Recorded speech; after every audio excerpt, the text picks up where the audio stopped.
So in this part we're going to look at Israel. So this is something which is very exciting for us because we always look to Israel. Everything centres in God's plan and purpose around the nation of Israel.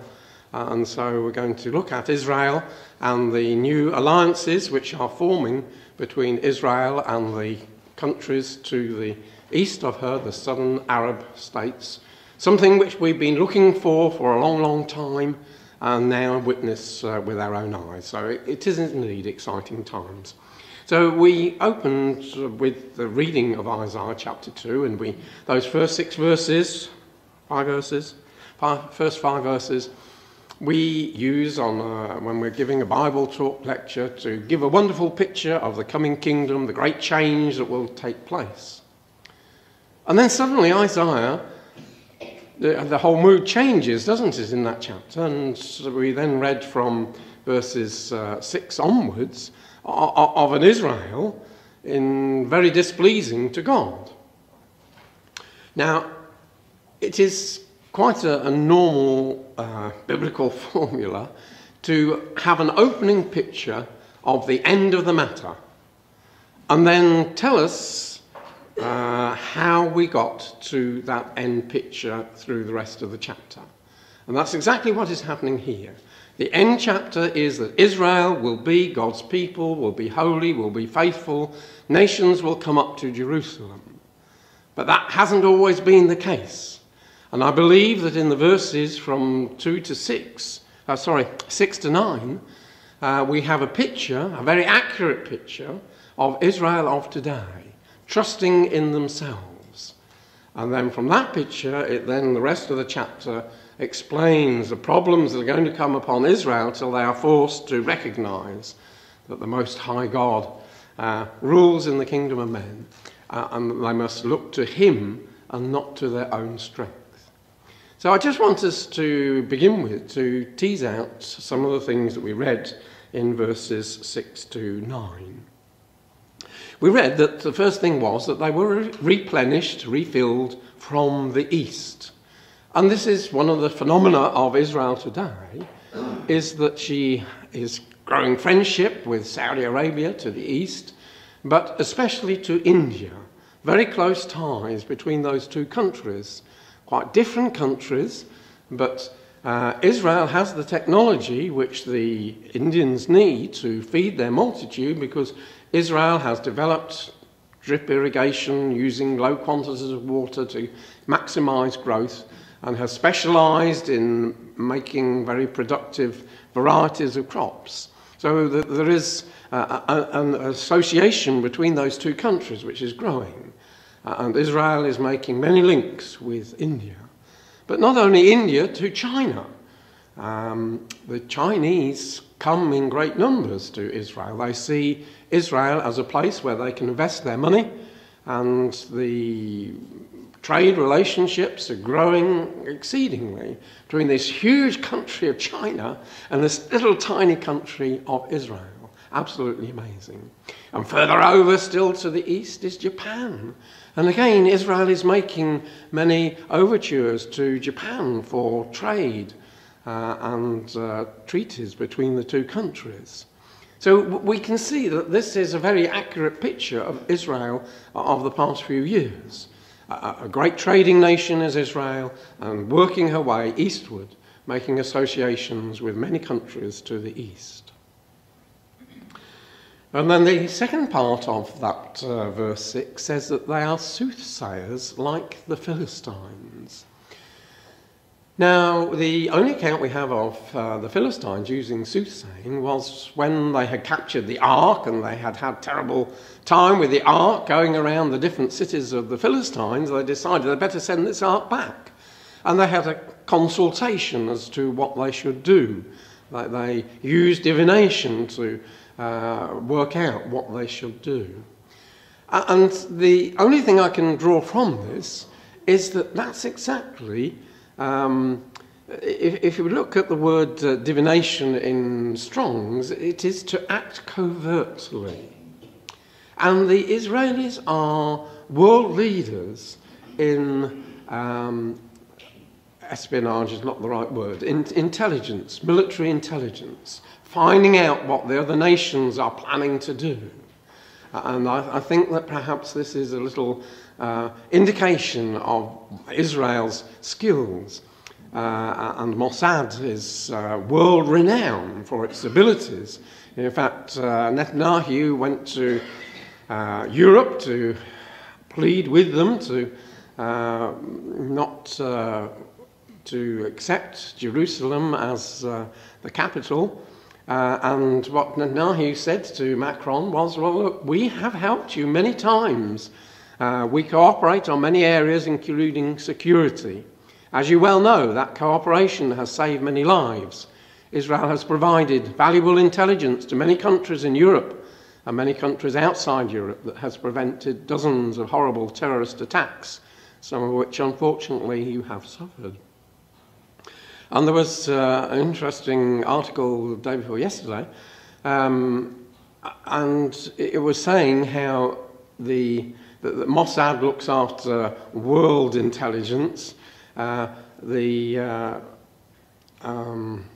Shin Bet looks after internal affairs in Israel, and they were saying that in the year 2017 they had foiled 400 major attacks and 1,100 lone wolf attacks. Now, most intelligence services, I mean, in Britain, they would say, well, there's nothing we can do about lone wolf attacks. They're just outside our ability to be able to pick up and detect. But the Israelis are past masters. They infiltrate into the Arab quarters and keep a close watch on what is happening. And they managed to stop 1,500 terrorist attacks. So there is an interesting phraseology, soothsayers like the Philistines. They please themselves and the children of men, the Authorised Version, the Web puts it. They clasp hands with the children of strangers. Not so long ago, Jews really only did dealings with fellow Jews. They will find out fellow Jews in different parts of the world and do business with them.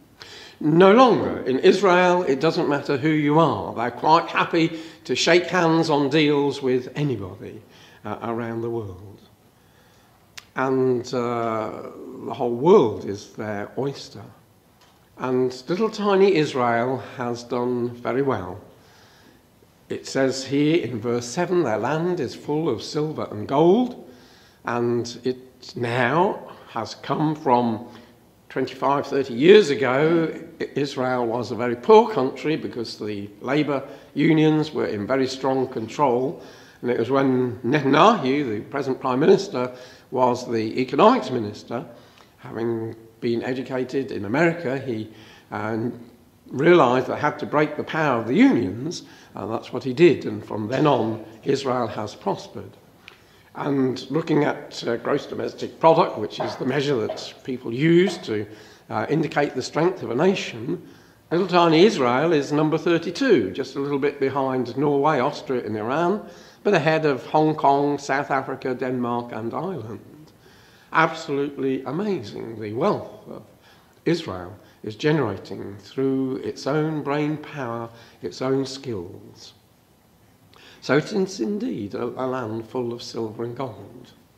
And what is very interesting is that silver and gold are used in electronics, gold especially, gold-plated things. And in the field of electronics, you know, all your phones will have an original source in Israel. Israel design, Israel technology, or even the chips being made in Israel.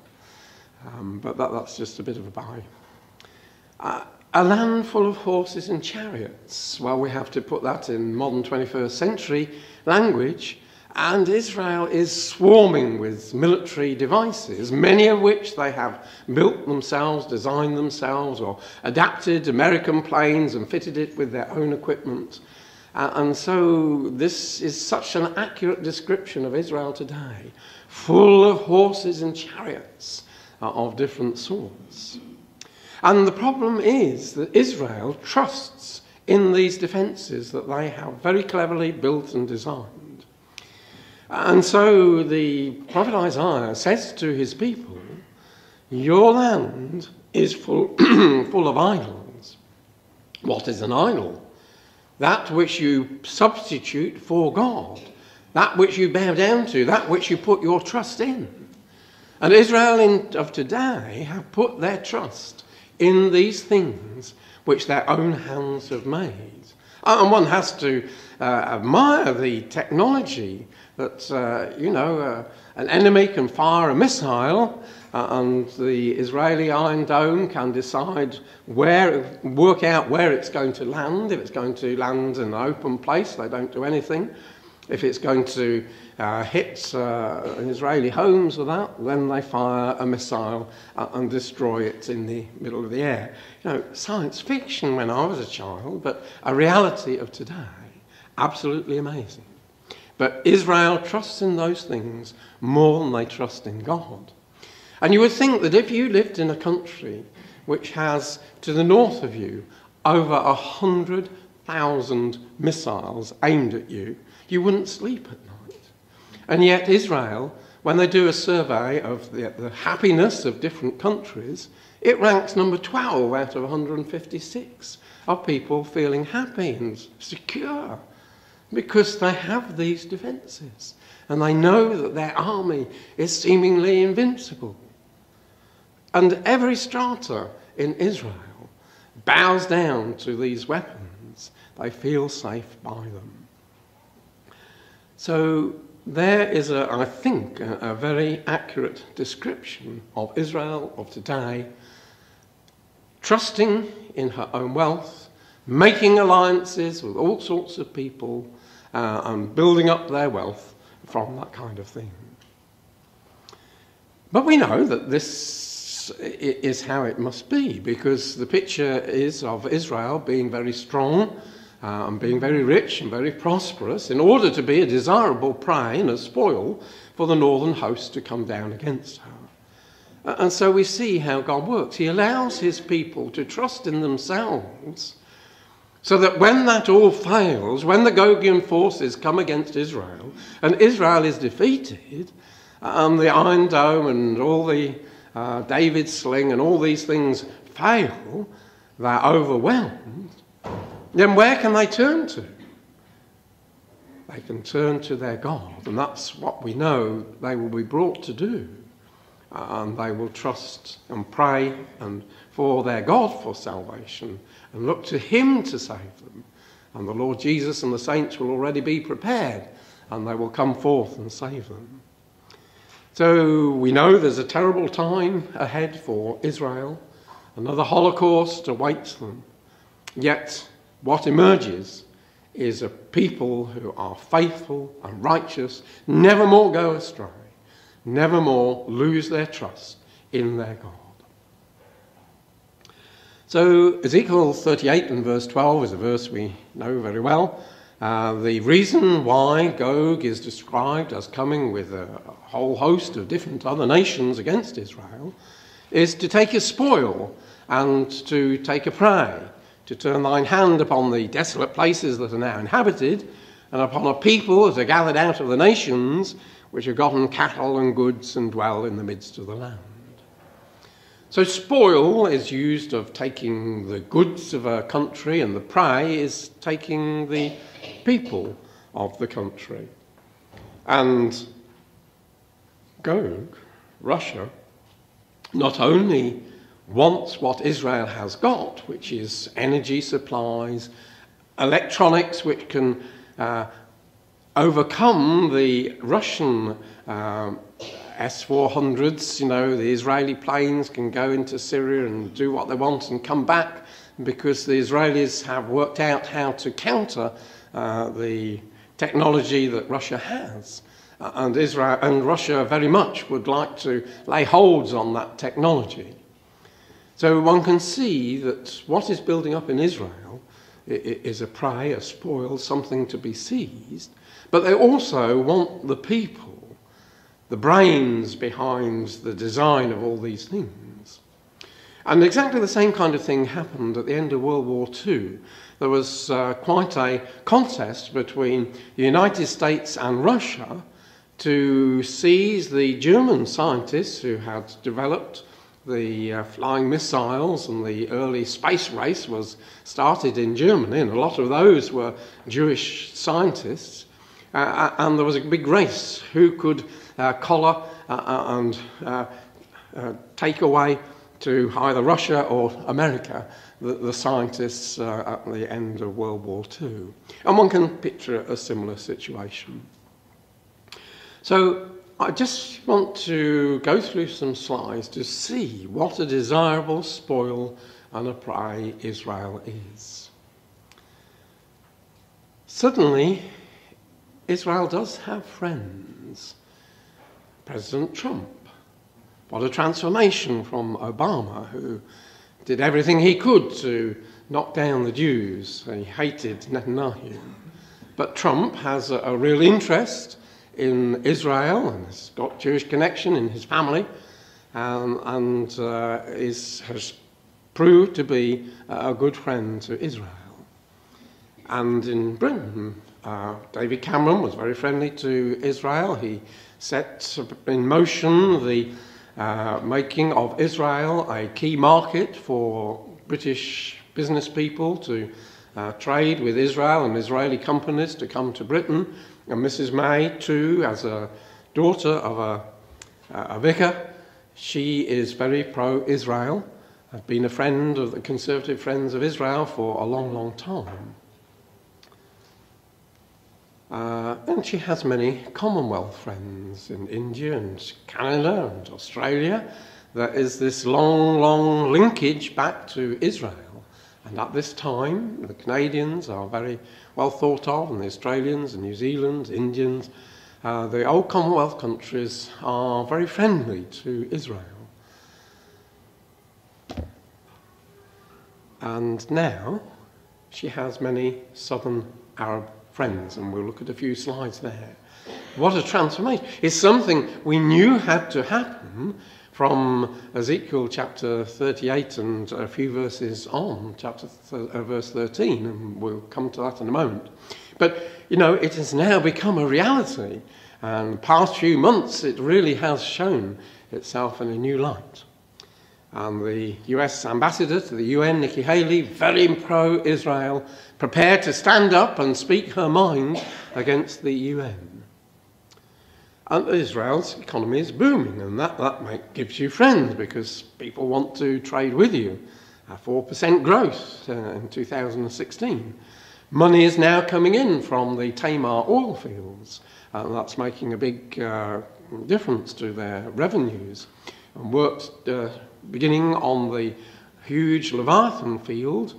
They're sinking in lots of money and expect to get the money back within 3 or 4 years. And hope to have gas flowing by the end of the year after next, 2019. And that will double the amount of gas that Israel has. At the moment, from Tamar, she has sufficient gas for herself and is able to export to Jordan. But when Leviathan comes along, she has actually a problem. What are we going to do with all this gas which is coming up out of the earth? An interesting problem. But President Trump visited Israel back in May. Seems a long time ago, doesn't it? But a very cordial meeting, and it was exciting for the Israelis to have an American president who was prepared to sit down and visit the Wailing Wall, the Western Wall, and at the end of his journey he pledged that he would help to bring about some solution to the problems between the Palestinians and the Israelis. And he, all during his presidency, his election race, promised that he would move the embassy to Jerusalem. And we shall see how this is becoming a reality. Now, this was quite an amazing article. This was the beginning of the year. Israel, the 8th great power in 2017. This is from American Interest. The US remains the most powerful country on earth, followed by China, Japan, Russia, Germany, India, Iran, and Israel. A new name on our list of the 8 greats. A small country, Israel is a rising power with a growing impact on world affairs. Overall, the Jewish state continues to develop diplomatic, economic, and military power and to insert itself into the heart of regional politics. Large offshore discoveries of natural gas and oil are turning Israel into an energy exporter. Energy self-sufficiency is a boost to Israel's economy. Energy exports boosts Israel's foreign policy clout. Access to Israeli technology, like the technology behind the Iron Dome missile defense system, matters to more and more countries. Israel's diplomatic outreach to Africa and its deepening relationship with India benefit from Israel's ability to deliver what people in other countries want. Another factor is the change in the Middle Eastern balance of power that has transformed Israel from a pariah state to a kingmaker. Syria, one of Israel's most vociferous enemies and biggest security threats, has now been broken. Egypt hates Hamas, ISIS, and the Islamic Jihad as much as Israel does. Never has Egyptian-Israeli security cooperation been as close as it is today. Even more consequential, the rise of Iran and its aspirations to regional hegemony make Israel critical to the survival of the Sunni Arabs, including the Gulf states. Israel begins 2017 as the keystone of a regional anti-Iranian alliance, a most favoured nation in the White House, and a country that enjoys good relations with all the world's major powers, bar Iran. What a transformation. And that is the situation that Israel finds itself in. Absolutely remarkable. Israeli exports set to top $100 billion. This is American dollars for the first time. Up 6% in dollar terms over the parallel period last year, and on course to top 100 billion by the end of the year. Figure will be first-time landmark for Israel. Absolutely staggering. And so they now have energy, and how they're going to make use of this energy and export it. Well, one means is to take gas and turn it into electricity. It's not easy to export gas, you need huge pipelines. But by turning gas into electricity and then laying an undersea cable, then you can export it.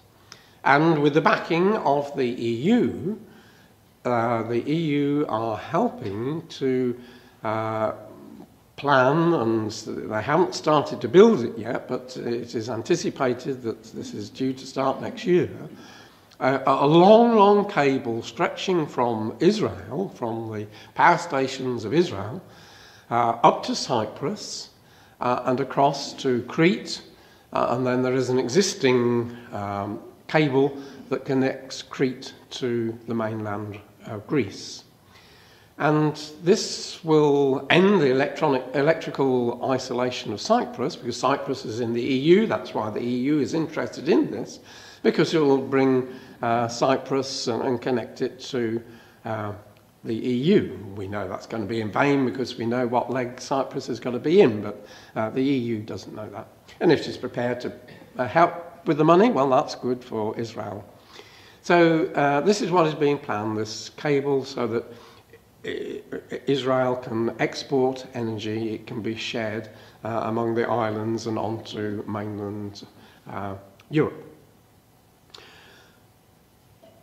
There are 3 major gas fields, all very close together. Egypt has discovered gas there. Cyprus has discovered gas there, the Aphrodite field, and the Leviathan field is there.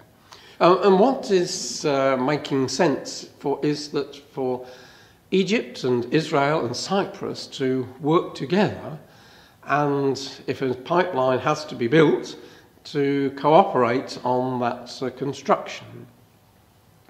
Now, initially, the thought was to take that gas, build a pipeline up into Turkey. Turkey has always been very gas hungry, and that's quite a short distance. But events have come along which make that almost impossible. At one time, Israeli-Turkish relations were very, very good. And then when the incident of the Israelis storming that ship that was sent by the Turks against to break the Gaza blockade, that's turned things very sour between Israel and Turkey. And also the problem is Cyprus. Cyprus is divided. The top half is under Turkish control, the bottom half is under Greek control, and never the two shall meet. They've had many talks about cooperating together, and the southern part is in the EU and the northern part isn't. But again, things have soured between Turkey and Greece.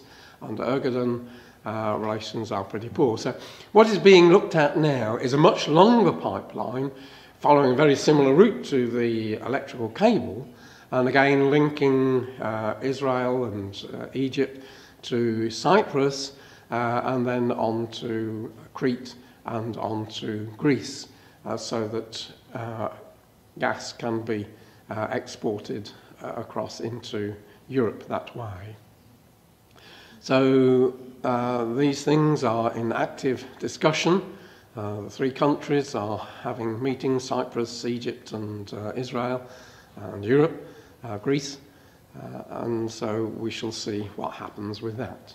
Many of these things, it takes quite a long time to actually get off the ground, because immense cost in building it will be one of the longest gas pipelines, and the Mediterranean is pretty deep along that stretch. So foreign investment was up 7% when we got to September. Export set to top 100 billion, yes. Aliyah still continuing. Jews from Europe especially, Ukraine, Russia, going back 27,000 increase in population through Aliyah last year, or this year, sorry. No, that is 2016 figures. We just got to wait another couple of days when all the 2017 figures will be released, but we can't wait that long. So tourism has been way up, 22% year on year. That was in October. The happiness index, we already mentioned that. And what her aim is to be number 15 in the world. She's number 32 at the moment, to be number 15 in the world's economy by 2025, because she'll have all this extra energy from Leviathan, which will make a huge difference to the economy of the country. And so we've seen this surge of Jews going back to their land. 43% of the world's Jewish population now lives in Israel. We never thought it would get to that kind of figure, but 43% of the Jewish population of the world is now living in the land of Israel. And, you know, the figure just goes up and up and up and up. So 6.5 million Jews, 8.7 Israelis. Now, in the section in Ezekiel 38 where it talks about the spoil and the prey, in the verse before, it talks about them dwelling safely without walls or bars or gates. And this has been a problem verse. We can see what it means, but how on earth can Israel dwell peaceably surrounded by enemies? It seemed a conundrum. And I believe that God inserted that verse as an act of faith for Bible believers.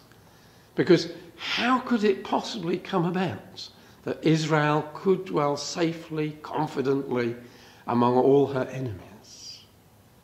And yet, brothers and sisters, we're seeing great changes in the Middle East that will herald this time of peace that the prophet has said. It will come to pass. God's word is always true.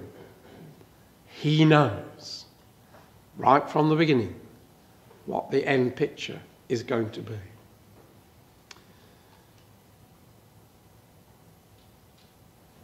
I would just want to add to that, just before we deal with it, another passage from Isaiah. I just turned to Isaiah chapter 10, because again, it helps us considerably in understanding the present situation. At the moment, Russia is very friendly to Israel. That's the most unusual thing. Usually, Russia is very anti-Semitic. And it all goes back to Mr. Putin, President Putin. When he was a child, his very poor family he was brought up in, both parents went out to work. And when he came home from school, both parents were out at work, and his neighbours took him in and looked after him. Now, the angels saw to it that those neighbours were Jews. And at a time of communism, when to be openly Jewish was something very brave, this Jewish family that lived next door were openly Jewish. And Putin has never forgotten the kindness that they showed. He has many Jewish friends. Many of the powerful oligarchs in Russia are Jewish. But when he went to Israel for the first time, he looked up his German teacher, who at secondary school had taught him German, which of course played a big role in his life. Not that he knew it at the time, nor did she, because this young pupil that she was teaching German to would eventually join the KGB, and because he was very good at German, he was sent to East Germany to be a spy in East Germany. And he looked her up and found that she'd emigrated to Israel when she retired. And she was living in straitened circumstances, and so he bought her a flat in Tel Aviv. And I think, was it about a fortnight ago, she died. So here is something remarkable, that there is this friendship between Putin and the Jews. He gets on very well with Netanyahu. They have many conversations. Now, Isaiah told us about that 2,500 years ago. Well, God, through Isaiah.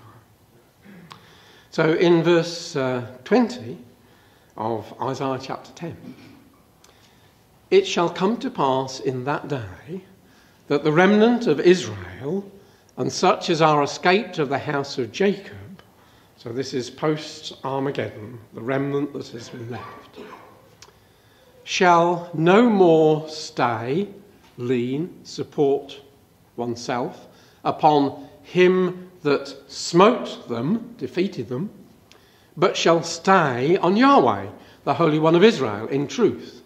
The remnant shall return, even the remnant of Jacob, unto the mighty God. Now, who is going to smite them? Well, Ezekiel 38 tells us, doesn't he? We know it is Russia that's going to come down. So what Isaiah is saying, that just before you are smashed as a nation, you will be trusting in the one who actually turns round and thinks an evil thought, Ezekiel 38, and comes to destroy you. I think that's a remarkable verse. But that is what is happening today. And this is going to be part and parcel of how a period of peace is going to be established. Because Russia has moved herself into Syria and is wanting to work with Israel, and Saudi and the southern Arab nations are wanting to work with Israel, and between them they will bring about some very temporary period of peace and stability where Israel will dwell supremely confidently. So let's see this friendship, first of all between Trump and Netanyahu, because this has a little key bearing. Trump reacted positively to Netanyahu's proposal to broaden the Israeli-Palestinian peace process to a regional effort as a very important new idea on a broader canvas which he believed could succeed. See, up to now, everybody's concentrated Israel and the Palestinians, Israel and the Palestinians. And Netanyahu explains to Trump, look, we can't deal with the Palestinians because they don't want peace. All they want is to get rid of us. So you can't negotiate with somebody who just wants to get rid of you. But why not look at the broader picture There are other nations, the Arab nations, who want to do peace with us. Now, if we could establish peace with these nations, then they will put pressure on the Palestinians. So that's what Netanyahu put to Trump back in February.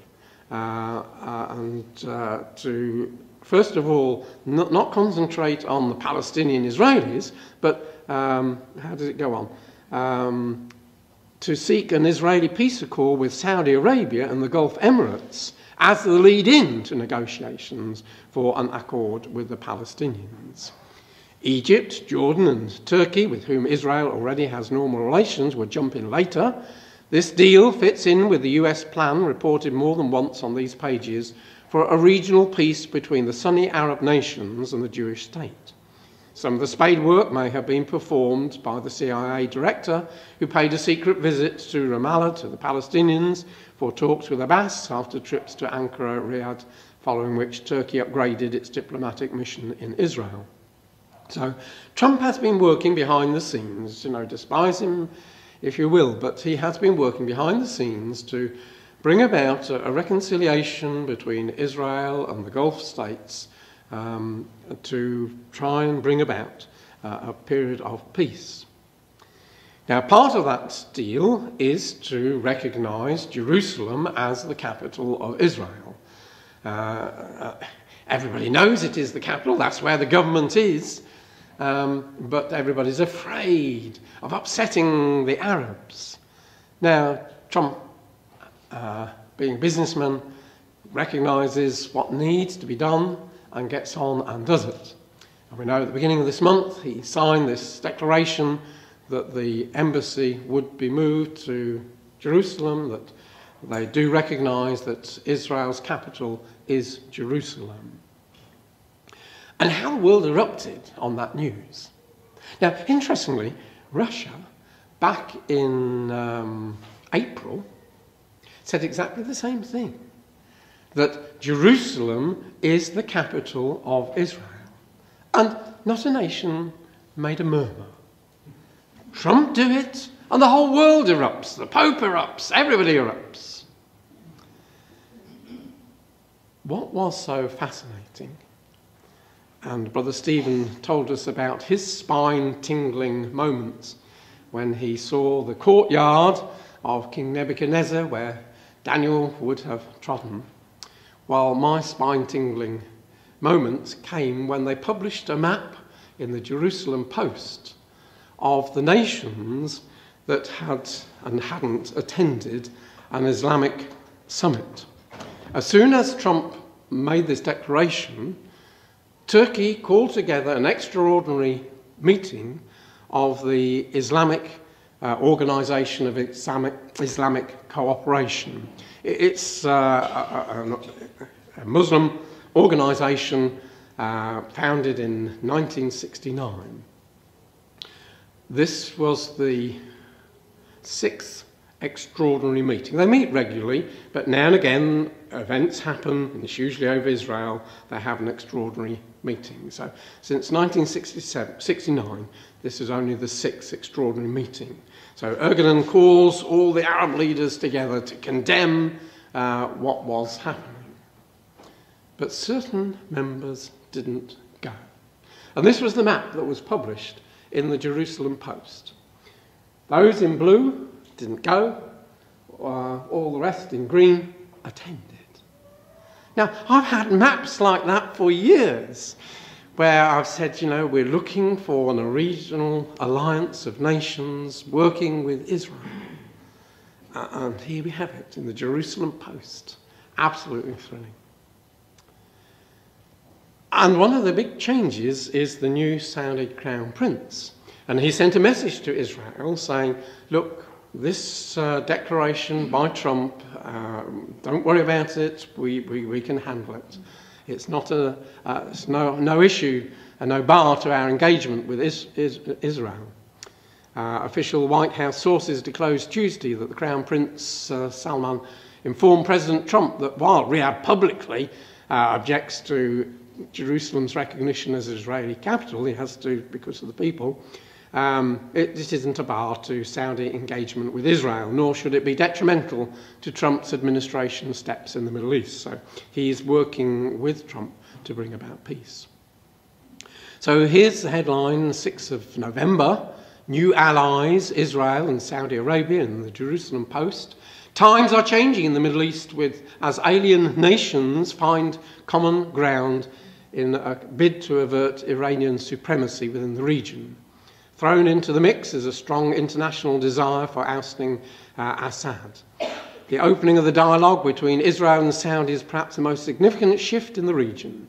There have been no diplomatic ties between the two nations, as Saudis reported the Palestinians. A more open relationship has not come overnight, however. The two nations have shared intelligence on enemies within the region for a long time.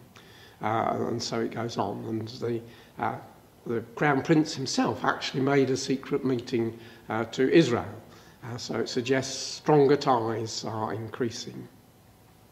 The great divide in the Middle East may be on the horizon, as Israel and the US may well become a significant force between the split. The anti-Iranian sentiment is building, while the divide will become even greater.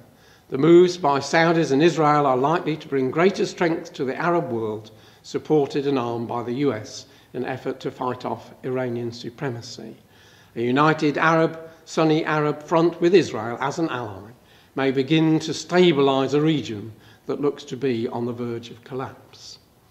And that's another one, but time is moving on. But absolutely amazing, and this was just yesterday. Many of the southern Arab nations are very displeased with what Abbas is doing, making all this fuss about Jerusalem. The headline was in the Israel Hayom paper, "Displeased with Palestinians, Arab states chart new Jerusalem policy." And Jordan and Egypt and Saudi are telling the Palestinians, calm it down, calm it down. That's not what we want. Now, time is nearly gone and we've still got a bit of ground to cover, so let's just whistle through these.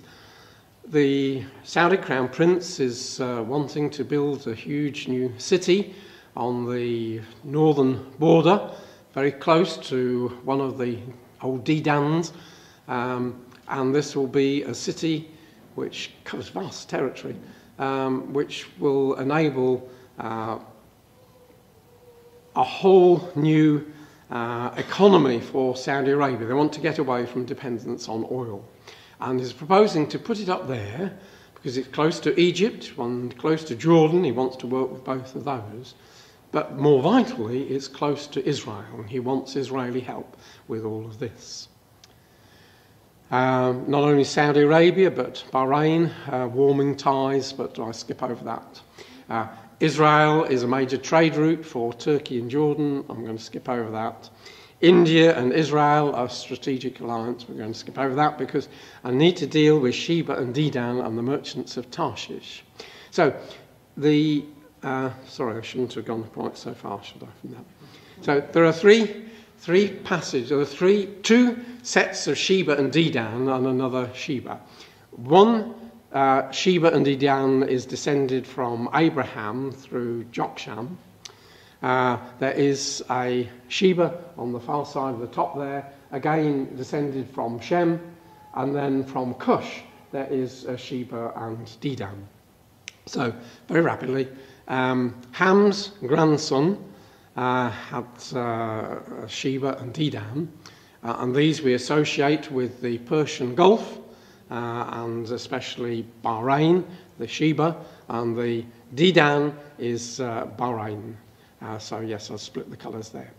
Shem's great-great-grandson Joktan had a Sheba, and again we associate down with the south the Queen of Sheba, and then Abraham's grandson Sheba and Dedan, Sheba on the Persian Gulf, Dedan northern Saudi Arabia, and we'll put these on a map. But what is more important is the generations on from Noah, and the reason for that is that as they populated the earth, the ones closer to the flood, they obviously had first pick of places. When by the time you come to the Sheba and Dedan of Abraham, 12 generations on, the land's pretty well occupied and you have to take over other people's territory. And that's what we find. So, Dedan, the Hamitic Dedan, Sheba and Dedan, Dedan, the place where they resided, is believed to be identical with what is now Bahrain. So we can place Dedan on the island of Bahrain, and interestingly, Britain and America have bases there. And Sheba seems to move down into the south there. So that's Ham's sons moved down there. And Dedan also probably moved further south as well, all down that coast there. They were, Ezekiel tells us, merchants who dealt with India, brought stuff from India and took it across to the fairs of Tyre. Now the second one, Joktan's Sheba, he was one of 13 brothers. Sheba was one of 13 brothers. And he again seems to have gone down to the same area where the Hamitic Sheba was and took over. The 13 sons of Joktan, of Joktan, he gave his name, Joktan, the town of Joktan is named after him. All his sons seem to occupy this region here, and they regard themselves as the true Arabs, and those other nations on that region who aren't descended from them, they call the pretend Arabs, the mustard Arabs. So Sheba had brothers, Havilah and Ophir, which were down in that region, so that helps us to say that's where Sheba went down to the south there. Then Abraham's grandson, Dedan, is associated with Al-Ullah. That was the original Dedan. In fact, pottery has been found there, which said that this Rahmilil, the son of Bushcrack, camped in Dedan. So he must have had nothing to do that night and scraped on this bit of clay that he had stopped at Dedan. And so that helps us to identify that Dedan is Al-Ullah. And also in Ezekiel 25, it talks about Dedan being near to Teman. So Teman is just to the north there. So, and so we'll skip that. So it gives us that region. When we talk about Sheba and when Ezekiel talks about Sheba and Dedan, then it's talking about those nations there, what we will call the Gulf states. And of course, what is the odd thing is down in the south in Yemen, is the battleground between the Saudis and Iran. And just in the last few days or few weeks, the leader said, I'm going to go over to the Saudi side, and got himself assassinated. But the chap that has taken over also seems to be wanting to turn his back on Iran. I believe that we shall see a movement of Yemen back into the Saudi camp, because this is where the Shebas were, and they're going to be on the side of Israel, so they're going to be out of the Iranian camp. So this is an active spot where a lot of things are happening. So we'll pull the plug there. There were one or two more slides, but I thought today we haven't got so many slides. I can, ad lib and add a lot more. Fatal. But thank you very much.